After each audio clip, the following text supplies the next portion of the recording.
बिस्मिल्लाहिर्रहमानिर्रहीम अस्सलामु अलैकुम वरहमतुल्लाहि वबरकातुहू। नाज़रीन, जब कोई कौम ऐशो इशरत में मुब्तला हो जाती है तो उसे अल्लाह ताला के नेक बंदों की नसीहतें बुरी लगने लगती हैं। दुनिया की चमक दमक में उन्हें अपना अंजाम दिखाई ही नहीं देता। जब यही हालत बनी इसराइल की कौम की हो गई तो अल्लाह ताला ने उनकी तरफ हज़रत दानियाल अलैहिस्सलाम को माबूस फरमाया। आप अपनी कौम के लोगों से कहते गफलत और कायली छोड़ दो, अपने हाल पर रहम करो और अल्लाह की नाफरमानी छोड़ दो। लेकिन इस कौम के लोगों की हट दर्मी में कोई फ़र्क ना आया। चनाचे आपकी बात ना मानने का नतीजा ये निकला कि बनी इसराइल की कौम पर एक जालिम बादशाह बख्त नसर मुसल्लत हो गया। ये इराक़ का बादशाह था और सूरज को मानता था। इसने आपकी कौम के लोगों पर हमला कर दिया और 70,000 अफराद को मौत के घाट उतार दिया और हज़ारों अफराद को गिरफ्तार कर लिया। उन गिरफ्तार होने वाले लोगों में हज़रत दानियाल अलैहिस्सलाम भी थे। आप अलैहिस्सलाम ने अपनी कौम के गिरफ्तार होने वाले अफराद से ख़िताब करते हुए फरमाया, मैं तुम्हें इसी दिन से डराता था। अब बनी इसराइल के लोगों को होश आया और वो लोग तौबा करने लगे।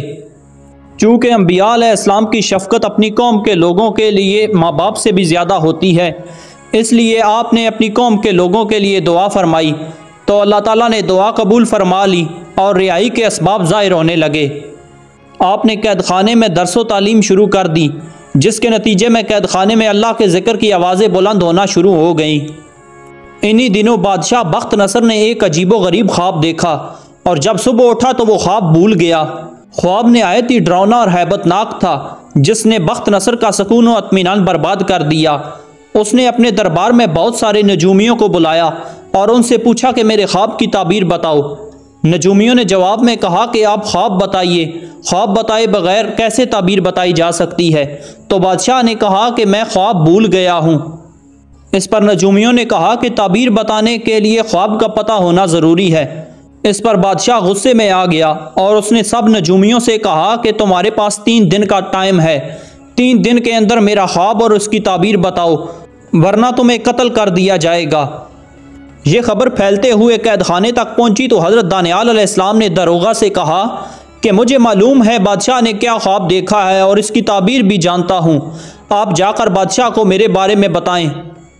दरोगा ने जाकर बादशाह को इतला दी कि आप जिस उलझन में गिरफ्तार हैं इसका हल मेरे कैद खाने के एक कैदी के पास है। बादशाह ने कहा कि उस शख्स को फ़ौरन हाज़िर किया जाए। हज़रत दानियाल अलैहिस्सलाम हाज़िर हुए और अपने मज़हब के मुताबिक सलाम किया। बादशाह को गुस्सा आया कि इसने मुझे सजदा क्यों नहीं किया, मगर बादशाह ने आप अलैहिस्सलाम को कुछ नहीं कहा क्योंकि उसे अपनी ताबीर जानना थी। बादशाह ने कहा कि मुझे मेरे ख्वाब और उसकी ताबीर दोनों बताओ। हज़रत दानियाल अलैहिस्सलाम ने फरमाया कि तूने ख्वाब में ये देखा है कि आसमान और ज़मीन के दरमियान एक बहुत बड़ा बुत है, जिसका सर आसमान से और पैर ज़मीन से लगे हुए हैं। उसका एक कंधा मशरक़ में और एक मगरब में है। तू बुत को देखकर हैरान है कि बुत कितना खूबसूरत बनाया गया है और बनाने वाला कितना बेहतरीन कारीगर है। उस बुत का चेहरा सोने का और सीना चांदी का है और पेट पीतल का और पाँव मिट्टी के हैं। तू अभी इसी हैरत में था कि एक बहुत बड़ा पत्थर आसमान से आया और बुत के ऊपर गिरा और वो बुत रेजा रेजा हो गया। बुत में जितनी भी दातें थी सब आपस में घुल मिल गईं।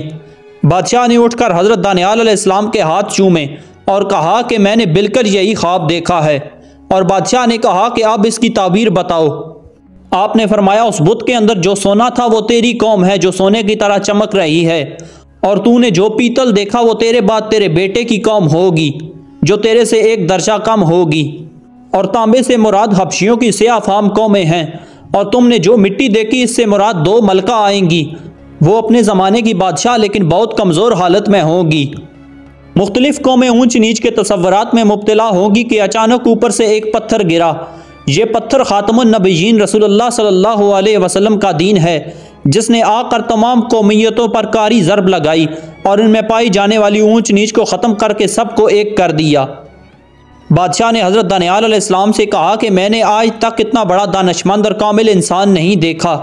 आज के बाद मेरी सल्तनत का कोई भी काम आपके मशवरे के बगैर नहीं होगा। कुछ टाइम के बाद उस बादशाह की मौत वाक़ई हो गई और उसका बेटा पीछे उसका जानशीन बना। उसका बेटा इंतहाई नालायक और अयाश बादशाह था। दूसरे वजीर जो हज़रत दानियाल अलैहिस्सलाम के बड़े ओहदे से जलते थे, उन्होंने उस बादशाह को बहकाना शुरू कर दिया और कहा कि ये एक खुदा को मानता है और कहता है कि एक दिन ये सारी कौमें ख़त्म हो जाएंगी। बादशाह ने जब ये सुना तो हज़रत दानियाल अलैहिस्सलाम को शेरों के आगे डाल दिया। हज़रत दानियाल अलैहिस्सलाम ने जब शेरों के आगे अपने आप को बेबस पाया तो फरमाया, या अल्लाह मैं तो इससे मदद तलब करता हूँ।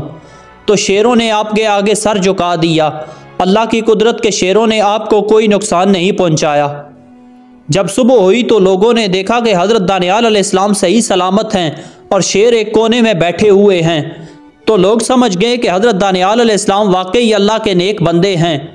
लेकिन अब वक्त गुजर चुका था और अल्लाह का अजाब करीब था। इन्हीं दिनों हज़रत ज़ुल्करनैन अलैहिस्सलाम ने इन पर हमला कर दिया और बुख्त नसर ख़ानदान की हुकूमत का खात्मा हो गया। हज़रत ज़ुल्करनैन ने दानियाल अलैहिस्सलाम को कैद खाने से रिहा किया और आपको इज़्ज़त व एहतराम के साथ वज़ीर मुकर्रर किया। नाज़रीन, अगर आपको हमारी ये वीडियो पसंद आई हो तो वीडियो को लाइक और चैनल को सब्सक्राइब ज़रूर से कर देना। अपना बहुत सारा ख्याल रखिएगा, साथ हमारे इस चैनल का भी। अल्लाह हाफिज़।